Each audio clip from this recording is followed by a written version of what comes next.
Is it really necessary for founders of consulting businesses doing around a million or less in revenue to learn marketing and sales? Can't you just hire the right people and delegate marketing and sales? Let me answer this by telling you a little bit about my past.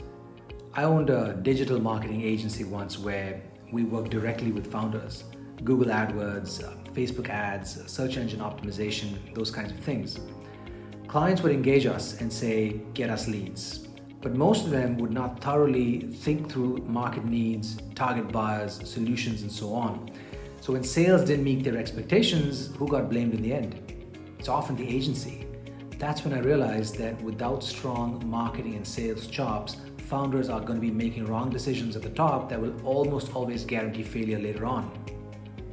Without knowing how marketing and sales concepts work, how are you going to diagnose a market problem or have clarity on who to serve and know how, when, and why your buyers buy?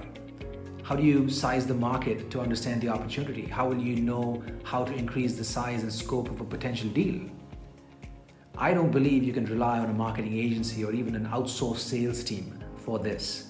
Even if they offer to work with you on this, they'll never understand your domain as well as you do.